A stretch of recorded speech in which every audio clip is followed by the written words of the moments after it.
ये कहानी एक सच्ची घटना पर आधारित है। इसे मजाक में लेने की गलती ना करें।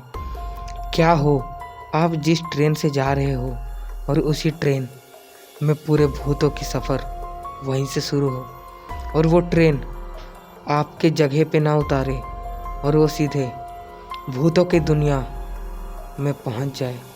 यही हुआ था मेरे दोस्त श्याम के साथ। श्याम ने ये कहानी मुझे बताई है। उसी कहानी को मैं लेके आ चुका हूँ अपने YouTube चैनल शायर की दुनिया ब्लॉग में। आप नए हो तो फटाफट सब्सक्राइब करो और वीडियो को लाइक करो। तो चलिए कहानी की ओर। डरना ज़रूरी है। श्याम 9 क्लास में पढ़ता है और उसके स्कूल की गर्मी छुट्टी पड़ने वाली है और वो दिन आ भी जाती है जब स्कूल की गर्मी छुट्टी पड़ चुकी थी। उसकी फैमिली ने यह तय किया था कि वो गर्मी छुट्टी में अपने गांव जाएंगे, पर उनके जो स्टेशन था वो स्टेशन इस बार बंद है। वहाँ पे काम चल रहा था, पर दूसरे स्टेशन जहाँ से बहुत कम लोग जाते हैं उस स्टेशन से ये जाने के लिए सोचते हैं। अपने घर से पैक करके सामान या निकल पड़ते हैं अपने गांव जाने के लिए। पर वो स्टेशन इन्हें भी पता था कि वहाँ से बहुत कम लोग आते हैं और उस स्टेशन का टिकट कहीं भी नहीं हो रहा था। पूरा स्टेशन सुनसान सा था। ये सब पहुँच जाते हैं उस स्टेशन के पास और उसके सामने खड़े होते हैं। स्टेशन के बाहर से ही देखते हैं कि अंदर कोई तो दिखे, पर वहाँ पे कोई भी नहीं दिख रहा था और तुरंत ये सब अंदर जाने लगते हैं। जब अंदर जाते हैं तो देखते हैं कि वहाँ पे कोई भी नहीं था। सिर्फ यही एक फैमिली थे वहाँ पे और इनमें 4 लोग थे। पूरा स्टेशन सुनसान पड़ा हुआ था और ये 4 लोग वहाँ पे बैठे हुए थे। क्या कारण था जो पूरा स्टेशन सुनसान था? बैठ के इंतज़ार करने लगे कब ट्रेन आए और ये अपने गांव के लिए रवाना हो। सुबह से शाम हो गई पर ट्रेन नहीं आया। ये सोचने लगे, ना हमने टिकट करवाया है, ना हमें पता है कि ट्रेन कब आएगी और यहाँ पे ट्रेन भी नहीं आ रही। क्या यहाँ पे ट्रेन आती है कि नहीं? इतना बोला ही था तब तक दूर से ट्रेन की हॉर्न उन्हें सुनाई दे रही थी। वो सब समझ गए कि ट्रेन आ रही है और अपने बैग को टांग करके वो आगे बढ़ जाते हैं और ट्रेन के आने का इंतज़ार करने लगते हैं। ट्रेन आती है और वहाँ पे आके रुक जाती है। ट्रेन में लोग पूरे भरे हुए थे।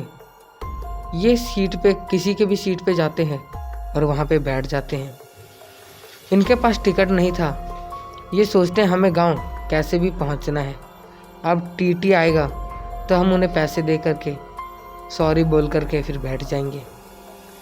पर यहाँ पे टीटी का नामो निशान नहीं था। आएगा तो कौन सा टीटी आएगा?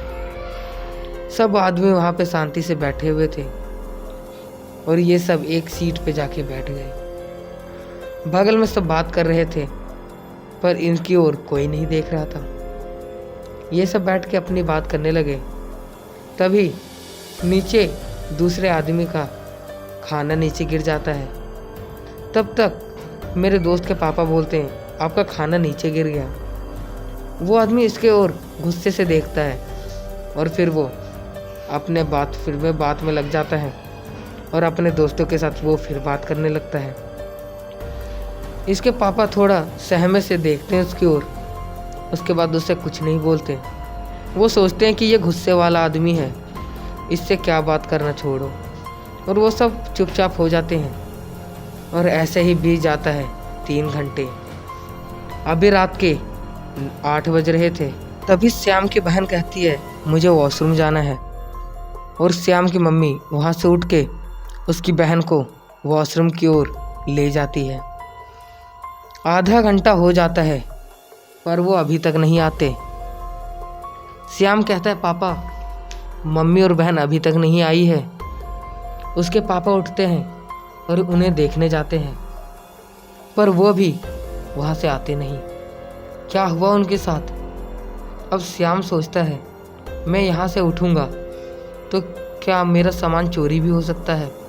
इसलिए श्याम वहाँ से उठता नहीं और बार बार वो झांक करके देखता है कि क्या वो आ रहे हैं, पर वहाँ से तो कोई भी नहीं आ रहा था। तभी पूरी ट्रेन की लाइट बंद चालू होने लगती है और श्याम डरने लगता है। सब जैसे लोग थे सिंपल, वैसे ही किसी को भी लाइट का परवाह नहीं है।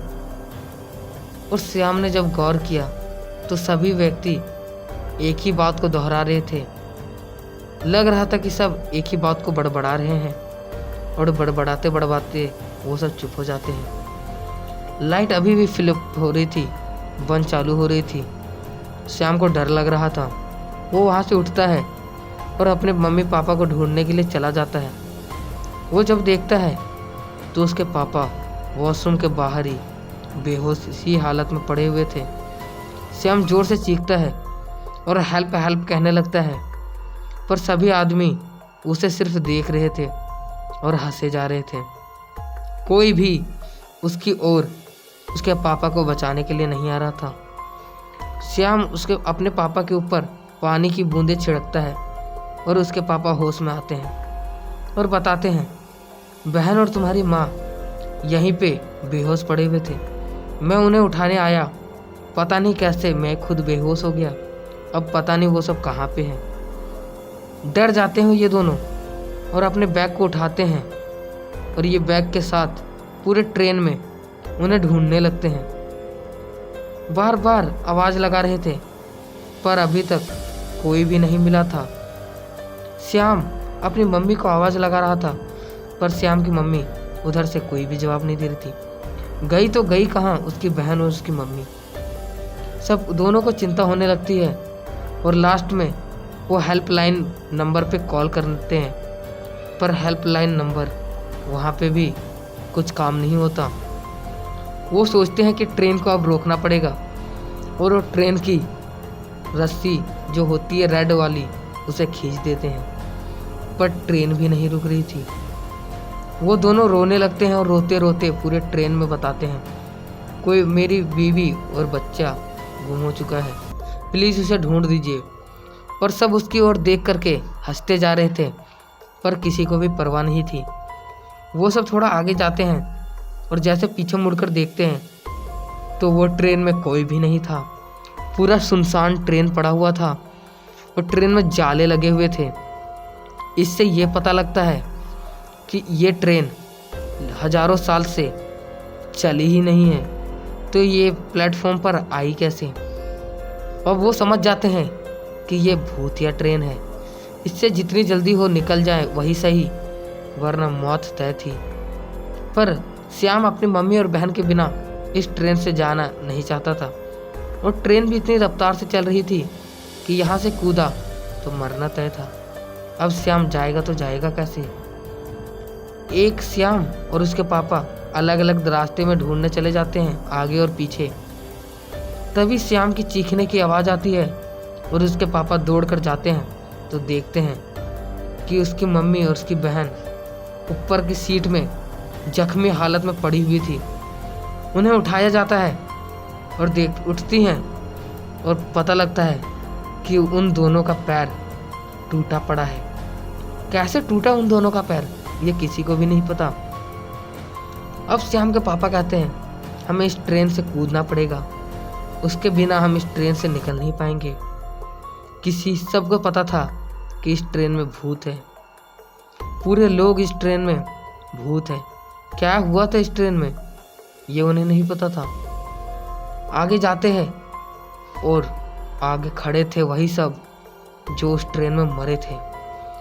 हजारों की संख्या में लोग रास्ते की ओर खड़े रहते हैं। पूरे ट्रेन में हजारों लोग भरे हुए थे और एक तरफ ये 4 लोग, ये करे तो करे क्या। ये भागने लगते हैं उल्टे साइड, पर इसकी मम्मी और इसकी बहन का पैर तो टूटा हुआ था। बहुत मुश्किल से इन्हें पकड़ के आगे ले जाया जाता है और चारों ट्रेन से कूद जाते हैं। कूदने के बाद इनकी होश आती है, तब ये सब जंगलों के बीच में पड़े हुए थे। जंगलों के बीच में ये सब जख्मी हालत में गिरे हुए थे। श्याम उठता है और उसके पापा उन दोनों को उठाते हैं और डॉक्टर के पास ले जाया जाता है। डॉक्टर को पूछा जाता है तो डॉक्टर बताता है कि इन दोनों का पैर बहुत बुरी हालत से टूटा पड़ा हुआ था। अब इनका पैर कभी सही नहीं हो पाएगा। लग रहा था कि जैसे इनके पैर से कोई गाड़ी या ट्रेन गुजरी हो।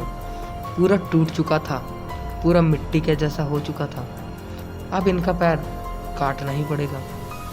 और इस ट्रेन की घटना ने उन दोनों का पैर उनसे छीन लिया। उस दिन से ये सब कभी ट्रेन पे नहीं जाते और ये याद उनकी ज़िंदगी का सबसे ज़्यादा डरावनी याद बन के रह जाती है, जिन्हें वो मरते दम तक नहीं भूल सकते। हमेशा उन्हें अपने पैर को देख करके रोना पड़ता है कि क्यों वो उस डरावनी सी स्टेशन में जाते हैं जिससे भूतिया ट्रेन उनके पास आके खड़ी होती है। यही थी आज की भूतिया डरावनी हॉरर स्टोरी। आपको अच्छी लगी होगी तो हमारे YouTube चैनल को सब्सक्राइब करना और वीडियो का लाइक करना। हम जितनी भी आपको कहानी सुनाते हैं वो एक सच्ची घटना पर आधारित होती है। और आपको भी एक भूतिया कहानी मुझे भेजना है तो हमारे शायर की दुनिया ब्लॉग इंस्टाग्राम ID पे जाकर मुझे फॉलो करो और मुझे वहाँ पे एक भूतिया कहानी सेंड करो। मैं भी वो कहानी को अपने शायर की दुनिया ब्लॉग पे ज़रूर लाऊंगा और हमारे चैनल को डरावनी भूतिया कहानी के लिए जगाते रहो।